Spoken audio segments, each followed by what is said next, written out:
మంది నమ్ముతున్నారంటే అందరూ నమ్మారండి. అందరూ అక్కడ చెయ్యి ఎత్తారు.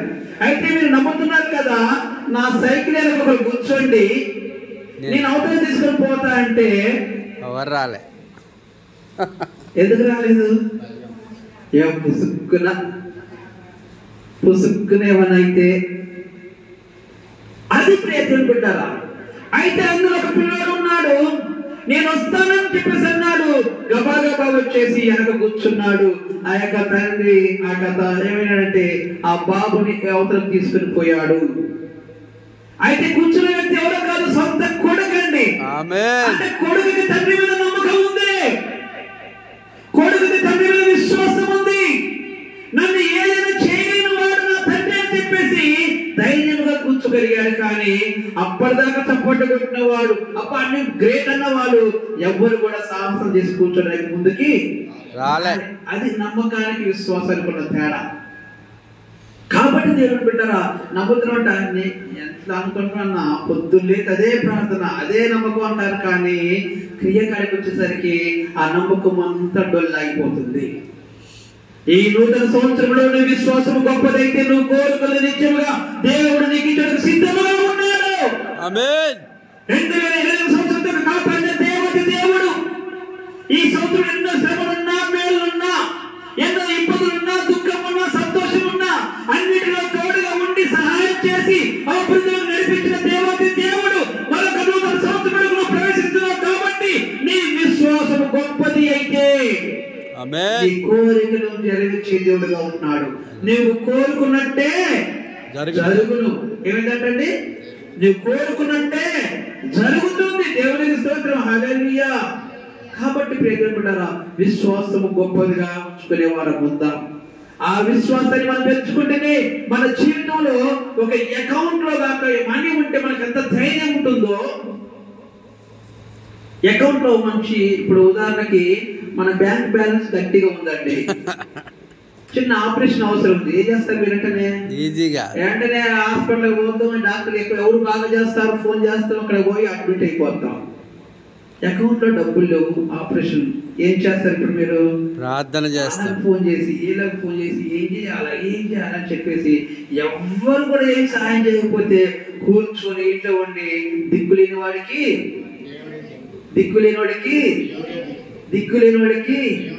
ఆ స్థితిలోకి దిగజారినప్పుడే దేవుడు చూస్తాం. ఏదో ఒక సహాయం దొరికితే దాన్ని పట్టుకుని ఒంటికి ఎక్కాలని ప్రయత్నం చేస్తుంటాం. మనుషుల మీద ఆధారపడతాం, బంధువుల మీద ఆధారపడుతుంటాం, కుటుంబం మీద ఆధారపడుతుంటాం, పిల్లల మీద ఆధారపడతాం. కానీ దేవుని మీద ఆధారపడలేము. ఎందుకంటే అన్ని ద్వారాలు మూయబడిన తర్వాత ఒక్క ద్వారం తెరవబడుతుంది. ఆమేన్. అది పై దిక్కు. ఆమేన్. ప్రభువు నీ వైపు చూసే దిక్కు. ఆమేన్. నిన్ను ఆశీర్వదించే దిక్కు.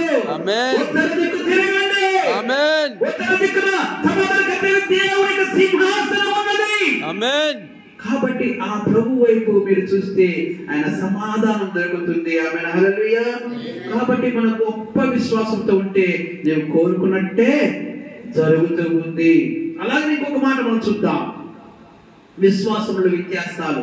ఇప్పుడు మనం రెండో వ్యక్తులను చూసాం, శతాధిపతిని చూసాం, స్త్రీలు చూసాం. అంటే విశ్వాసంలో స్త్రీలు గొప్పవారా, పురుషులు గొప్పవారా, పిల్లలు గొప్పవారా, పెద్దవారు గొప్పవారా?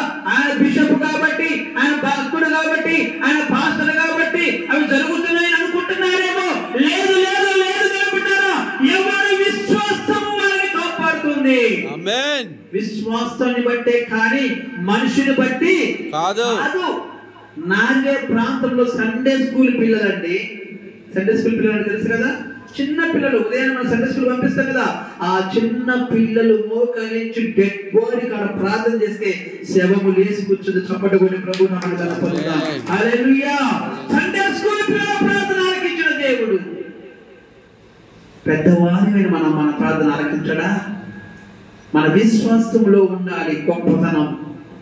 గొప్ప విశ్వాసం ఉంటే నూతనమైన కార్యాలు మనం చూస్తుంటాం. చెప్తున్నారా? గొప్ప కార్యాలు చూస్తుంటాం.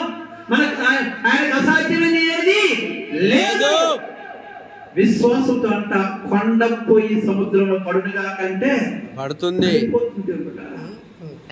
ఒక భక్తుడు సాక్ష్యం చెప్పాడు, ఒక తల్లి ఉంది, ఇంటి గురించి ఆలోచన చేస్తూ ఉంది. ఇంటి ముందు ఒక దారి లేదు చెప్పి బాధపడుతూ ఉంది. కానీ కొండ ఉంది. ఈ మాట సేవకుడు చెప్పిన మాటను బట్టి ప్రార్థన చేస్తుంది. కొంతకాలం అనుకోకుండా బ్రిడ్జ్ ఏర్పాటైంది. ప్రభుత్వం వారు చేసి కుప్పగూరు చేసి పడేసి అక్కడ బ్రిడ్జ్ కట్టారు. దేవునికి స్తోత్రం, హల్లెలూయా. ఆమె అనుకున్న మాట ఏంది? కొండపోయి సముద్రంలో పడునుగా కంటే పడినట్టుగా తన జీవితంలో నెరవేరుతుంది. అనుకుంటారా? మన జీవితం, నా జీవితంలో కూడా ఎన్నో శాసనాలు మారిపోయి ఉన్నాయి. 2 సంవత్సరాలు 3 DSC రాసిన గొప్పవారు ఎవరు ఉన్నారంటే అది నేనే. కాబట్టి అనుకుంటారా, సంవత్సరానికి ఒకసారి DSC పడట్లేదు. 2012 పడిన DSC మొన్న 2022 కాంచి దిక్కు లేదు. ఒక్కొక్కటి 47 సంవత్సరాలు 48 సంవత్సరాల వయసులో ఉద్యోగం కొట్టుకున్నారండి.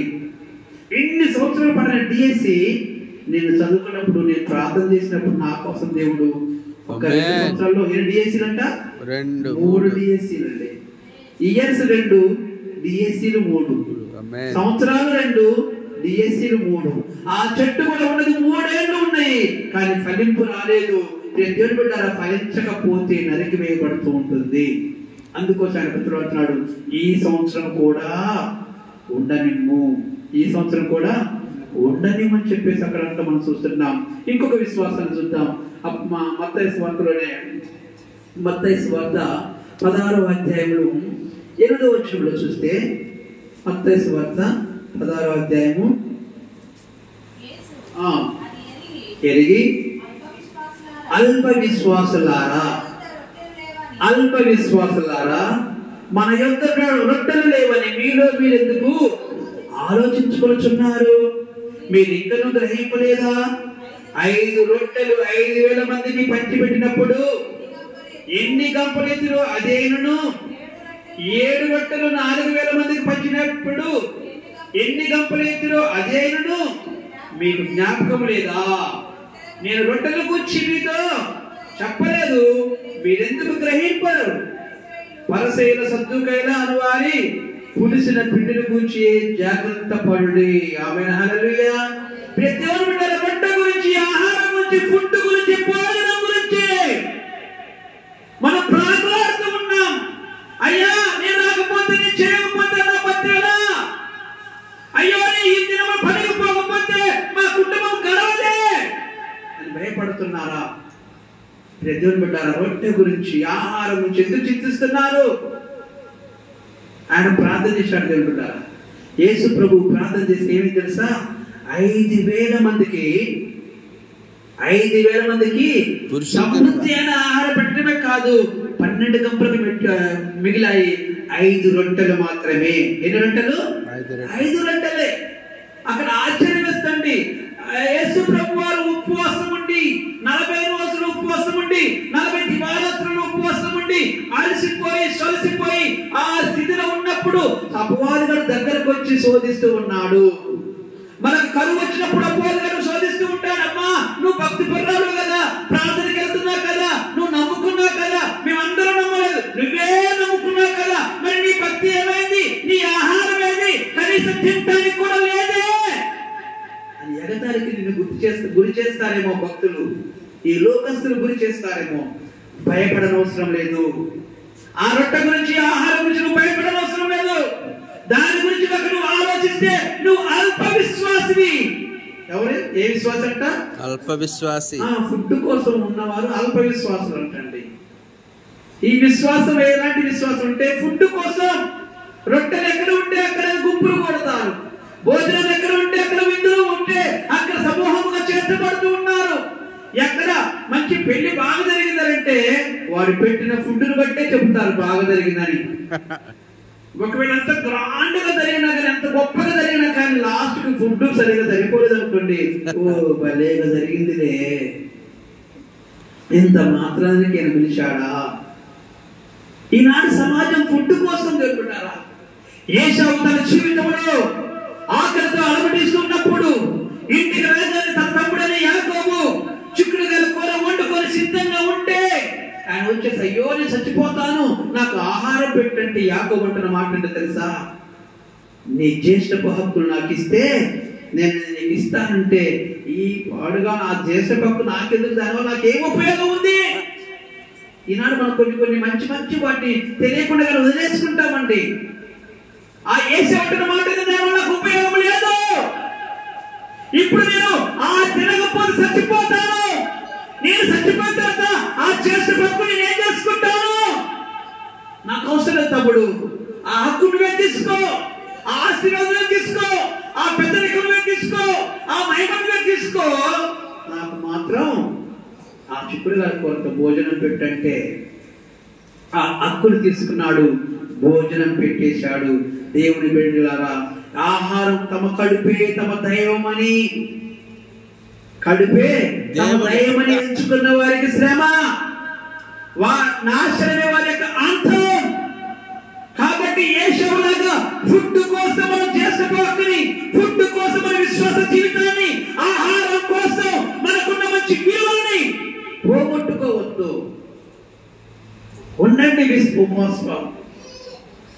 ఏలియా పోయి ఒంటరిగా అక్కడ వాగు దగ్గర ఉంటే ఆ వాగు దగ్గరికి ఆహారం ఎలా వచ్చింది తెలుసా? కాకి తీసుకొని వచ్చిందండి. కాకి తీసుకొని వచ్చింది. ఒకనాడు ఒక సాక్షి చెప్తున్నాడు. ఒక సేవకుడు ఒక ప్రాంతంలో సేవకుడు కుటుంబంలో ఆహారం లేక బాధపడుతూ ఉన్నాడు. తన పిల్లలు అల్లాడిపోతూ ఉన్నారు. 2 రోజులైంది, 3 రోజులైంది, ఆహారం లేకపోతే అనుకోకుండా ఒక పోలీస్ ఆయన ఆ కుటుంబానికి వచ్చేసి మంచి భోజనం తీసుకొచ్చి పెట్టాడంటండి. అయితే ఆ పిల్లలు సండే స్కూల్ పోయే పిల్లలు కాబట్టి అన్నమాట, ఏలియాకి కాకి దేవుడు పంపించి ఆహారం ఇస్తే ఈ కాకి డ్రెస్ వేసుకున్నాడు, వచ్చి మాకు ఆహారం ఇచ్చాడు డాడీ. దేవునికి స్తోత్రం అంటున్నారు. హల్లెలూయా, హల్లెలూయా. యెహోవా రూపంలో నీకు ఆహారం సమృద్ధిగా దొరికే సమయం ఉంది. ఈనాడు చాలా మంది సాక్షి చెప్తున్నారు, అయ్యా తినడానికి సమృద్ధిగా ఉంది కానీ తినే అర్హత మాకు లేదయ్యా. ఏమైందయ్యా? బీపీలు, షుగర్లు, డయాబెటీస్, అన్ని ప్రాబ్లం. తింటే ప్రాబ్లం, తినకపోతే ఇంకొక ప్రాబ్లం. ఈనాడు మనుషులు ఆ యొక్క స్థితిలోకి దిగజారిపోయినారు. కాబట్టి ఆహారం గురించి ఆలోచించి అల్ప విశ్వాసంలో బ్రతకవద్దని చెప్పేసి పరిశుద్ధాత్ముడు మనకు తెలియజేస్తున్నాడు. దేవుని స్తోత్రం, హల్లెలూయా. ఎందుకంటే పొద్దున లేస్తే అదే ఆహారం కోసం మన పోరాటం అంతా. రెక్కాడితే గాని దొక్కాడదు, ఆ పరిస్థితిలో ఉంటున్నాం. ఆయనను సమృద్ధి అయిన ఆహారం దేవుడు ఇస్తాడు. ఆమేన్, హల్లెలూయా, హల్లెలూయా. కాబట్టి అల్ప విశ్వాసంగా ఉండొద్దని చెప్పేసి అలాగని ప్రియ దేవుని బిడ్డలారా, అదే మత్తయి సువార్తలో 20వ అధ్యాయంలో చూస్తే 27వ వచనంలో 27లో త్వరగా మత్తయి సువార్త 20వ అధ్యాయము 27వ వచనం చూస్తే, మీలో ఎవడు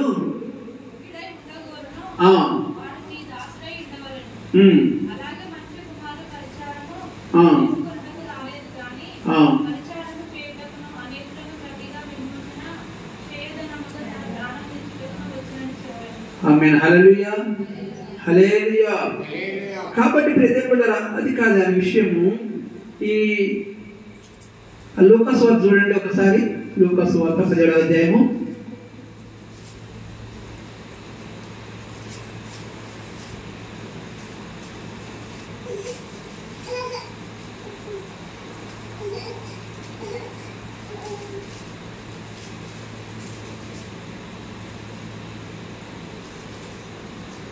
విశ్వాసం లేని మూర్ఖులారా చెప్పేసి అంటాడు. చూడు దొరికింది 9:41 లూకాసు వార్త 9వ అధ్యాయము 41వ వచనంలో, అందుకు యేసు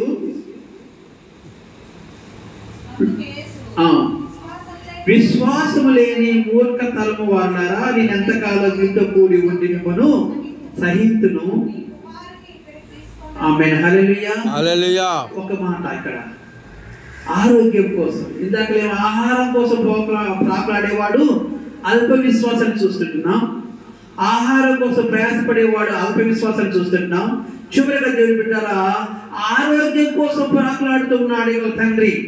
తన కుమారునికి ఫిట్స్ వచ్చేసి, మూర్ఛ వ్యాధి వచ్చేసి, ఎప్పుడు అగ్గిలో పడతాడో, ఎప్పుడు నీళ్ళలో పడతాడో, ఎప్పుడు ప్రాణం విడుస్తాడో అర్థం కాక భయమై యేసు దగ్గరికి తీసుకుని వస్తే, ఆ సమయంలో యేసు లేనప్పుడు శిష్యులు ఉన్నారు. ఆ శిష్యుల దగ్గరికి తీసుకుపోతే ఆ శిష్యులు ఏమి చేయలేకపోయినారండి. వాళ్ళు ఏమి చేయలేని స్థితిలో ఉంటూ ఉన్నారు. ఇంకా వారి మనసంతా కూడా ఆహారం మీద, రొట్టెల మీదనే ఉన్నది. ఆ పురుషుని బట్టి ఏంటో అర్థం చేసుకునే స్థితిలో ఉన్నారు శిష్యులు. మౌన స్థితిలో ఉన్నారు. యేసు వస్తాడు ఉన్నట్టుగా చూశారు. యేసు ప్రభువు రాగానే దేవుడు పెట్టారా, యేసు గర్జించగానే ఆ యొక్క మూర్ఛ వ్యాధి వాడు కేక వేసి నేలను పడి స్వస్థ స్థితుడై తన తిరిగి లేచున్నాడు. దేవునికి స్తోత్రం, హల్లెలూయా. అప్పుడు అంటున్నారు వారు, అయ్యా మరి మేమెందుకు చేయలేకపోయినాము? మార్కు సువార్త 9:3-4 చూస్తుంటాం. ఇది ఉపవాస ప్రార్థన వలననే. ఆమేన్, హల్లెలూయా. ఈ రోగానికి మందు ఉపవాస ప్రార్థన. ఏ రోగమైనా సరే ఉపవాసం అంటే నిత్యముగా బాగు చేసే దేవుడు అండి.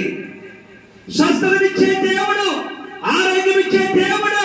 ఇదే జనవరి నెలలో అనుకుంటారా, ఈ సంవత్సరంలోనే జనవరి నెలలో సంక్రాంతి పండుగ సమీపంలో నా తల్లి అనారోగ్యములో ఖమ్మం హాస్పిటల్లో ఉన్నది. డాక్టర్లందరూ కూడా చేతులెత్తేసి ఏం చేయాలో అర్థం కాని స్థితిలో ఉంటే కన్నీరు కాస్తున్నాం. సేవకులతో కలిసి తెల్లవారుజామున లేచి వేకువజాములో ప్రార్థన చేస్తుంటున్నాం. దేవాది దేవుడు అద్భుతంగా స్వస్థతించాడు. దేవుని స్తోత్రం, హల్లెలూయా. మంచి ఆరోగ్యం ఇచ్చినాడు. కడుపంతా కూడా ప్రాబ్లం గా ఉంది, ఆపరేషన్ చేయాలి. ఆపరేషన్ చేయాలంటే ముసలామ కాబట్టి బాడీ సహకరించదు, ఏమి చేయడం. 7 రోజులు ఉంటుంది, రోజు ఉంచుకోండి అని చెప్పేసి అన్నారు. ఇంకనూ బ్రతికే ఉంది. ఆమె ఆరోగ్యంగా ఉన్నది. వద్దమ్మా అన్నా కానీ ఆస్తనే ఉందండి. ఇప్పుడు ఎక్కువ తక్కువ తినకమ్మా, ఆరోగ్యం సహకరిస్తుందో సహకరిస్తుంది అంటే మన ముందు సర్లే అంటుంది. మన లేనప్పుడు దేవుడు ఆరోగ్యం ఇచ్చాడు, స్వస్థతనిచ్చిన్నాడు. ఏం తిన్నా కానీ అడగచ్చుకోగలుగుతూ ఉంటుంది. దేవుడు 5 రోజులు ఏమి తినకుండా ఉపవాసం ఉన్నది. 1 రోజులు ఒక జావతో బతికింది. దేవుడు హల్లెలూయా. జనవరి మాసం అంతా కూడా భయంకరమైన పరిస్థితిలో ఉంది. దీనన్నిటికీ 1 రోజులు ఉపవాసం ఈ సంవత్సరం అంతా బ్రతికించింది. దేవుడు స్తోత్రం, హల్లెలూయా. కాబట్టి ఉపవాస ప్రార్థన, ఆ ఉపవాస ప్రార్థన లేకపోతే మనం మూర్ఖమే. విశ్వాసం లేని మూర్ఖతరం వాళ్ళారా, విశ్వాసం లేని మూర్ఖతరం వాళ్ళారా. ఎంతకాలం నేను మీతో ఉంటాను, ఎంతకాలం మిమ్మల్ని నేను సహిస్తాను. కాబట్టి దేవుని మనం ఆయాస పెట్టేవారం ఉండొద్దు. 3 విశ్వాసాలు చెప్పాను. గొప్ప విశ్వాసం నువ్వు కోరుకున్న జరుగుతూ ఉంది. ఆమేన్. అల్ప విశ్వాసం ఆహారం కోసం ప్రార్థనాడుతూ ఉంది. విశ్వాసం లేదు మూర్ఖత్వం ఏమిటరా, ఉపవాసంతో లేని స్థితిలో నుండి ఏమిటరా ఒక లోకం వైపు పరిగెడుతూ ఉంటుంది. ఏ స్థితిలో నువ్వు ఉంటాయి ఈ నూతన సంవత్సరంలో? మూర్ఖులాగా ఉండి ఉపవాసం లేకుండా, ప్రార్థన లేకుండా మూర్ఖత్వంలో బ్రతుకుదామా? ఆహారం కోసం పరిగెత్తి అల్ప విశ్వాసంతో బ్రతుకుదామా? ఏది ఏమైనా దేవుడు చేయగలని విశ్వాసంతో, గొప్ప విశ్వాసంతో ప్రభువును ఘనపరచుదామా? ఈ 3 విషయాల్లో ఒక కొత్త తీర్మానంతో ఈ నూతన సంవత్సరం మనం ప్రవేశిద్దాం. దేవుడు సహాయం చేయను గాక, గొప్ప తీర్మానాన్ని స్థిరపరచును గాక, దేవుడికి మహిమ కలుగును గాక. హల్లెలూయా, హల్లెలూయా. కాబట్టి ఒక చివరి మాట 8:40 సువార్తలో మనం చూస్తున్నాం. లోక సువార్తలో ఆయన అంటున్న మాట, నేను అక్కడికి తిరిగాను, ఇక్కడికి తిరిగాను, అది చేశాను, ఇది చేశాను, చివరికి సంకటం ఎక్కువైంది కానీ తక్కువ కాలేదు. ధనమంతా ఏం చేసుకుంది? 12 సంవత్సరాలు అండి రక్తస్రావంతో ఉన్న స్త్రీ. ఎన్ని సంవత్సరాలు? 12. 5 రోజులు మించిందంటే ఏమండి డాక్టర్ గారికి పోదామా? 10 మందికి వారం కానీ అసలు ప్రాణం అయిపోయిందండి, ఇక వేరే టెస్టులు చేయాలంటండి. 1 రోజులు అనుకోండి, వింతగా చూస్తారు ఊరంతా కూడా, గ్రామం అంతా కూడా. అట్లాంటిది దేవుడుంటారా 12 సంవత్సరాలు అండి. ఎన్ని సంవత్సరాలు? 12 సంవత్సరాలు దేవుడుంటారా. 12 సంవత్సరాలు రక్తస్రావంతో బాధపడుతున్న స్త్రీ యేసు వస్త్రాలను ముట్టుకుంటే చాలు నేను బాగుపడతాను విశ్వాసంతో. దేవుని బిడ్డారా, ప్రజలందరి వచ్చేసి యేసయ్య వస్త్రాన్ని ముట్టుకుంది. ఆమేన్, హల్లెలూయా. యేసు అంటున్న మాట ఏంటంటే, అయ్యో నాలో నుండి ప్రభావం వెళ్ళిపోయింది, నన్ను ముట్టుకున్న వారు ఎవరు? అందరూ వచ్చారు చర్చికి, అందరూ నిలబడుతున్నారు, అందరూ గుంపులు ఉన్నారు. పేతురు అంటున్న మాట, అయ్యా ఎంతమంది ఉంటే నన్ను ముట్టుకుంది ఎవరు అంటున్నా అంటే, ఎంతమంది ఉన్నా కానీ నా ప్రభావాన్ని తీసుకోలేకపోయారు. ఎంతమంది ఉన్నా నా ప్రభావాన్ని తీసుకోలేకపోయారు, కానీ ఇప్పుడు నన్ను ముట్టుకున్న స్త్రీ నా ప్రభావాన్ని తీసుకుంది. ఊరుకుంటూ వచ్చేసి, అయ్యా నేనే ముట్టుకున్నాను, నేను చేరి ఉన్నాను, నీ పాదసన్నిధికి వచ్చిన దాసురాలు నేనే. 12 సంవత్సరాల నుండి బాధపడుతున్నానయ్యా. డాక్టర్ దగ్గర పోయాను, ధనం వెచ్చించాను, అక్కడ తిరిగాను, సంఖ్య ఎక్కువైంది కానీ తక్కువ కాలేదు. నీ వస్త్రం ముట్టుకుంటూ చాలుకున్నాను, ముట్టుకున్నాను, ప్రభావం పొందుకున్నాను, నాలో ఉన్న రక్తస్రావం ఆగిపోయింది. ఆమేన్. చప్పట కొట్టి ప్రభునామమును కనపరుస్తాం. ఎటువంటి స్థితి అయినా సరే, ఎన్ని సంవత్సరాల సమస్య అయినా సరే, ఎన్ని సంవత్సరాలు ఇంకా నెరవేర్చబడలేదు, ఇంకా సమాధానం లేదు, ఇంకా నేను చేరుకోలేకపోయినానని కురిగిపోతున్నావా, బాధపడుతున్నావా? దేవుడు నిత్యంగా నీకు సహాయం చేస్తాడు. ఆయన అంటున్న మాట ఏం తెలుసా? చదవండి ఇప్పుడు 8:48. కుమారి, నీ విశ్వాసము నిన్ను స్వస్థపరిచింది. ఆమేన్, హల్లెలూయా. ఈ నూతన సంవత్సరంలో విశ్వాసం, గొప్ప విశ్వాసంతో ఉందా? సమాధాన పరిచేది విశ్వాసమే, స్వస్థపరిచేది విశ్వాసమే, ఐశ్వర్యం ఇచ్చేది విశ్వాసమే, కోరికను నెరవేర్చేది కూడా విశ్వాసమే. కాబట్టి అటువంటి గొప్ప విశ్వాసంతో నూతన సంవత్సరం కలిగి పెడదాం. అట్టి కృప దేవాదేవుడు మనకు అనుగ్రహించును గాక. ఆమేన్. మోకరించండి, ప్రార్థనతో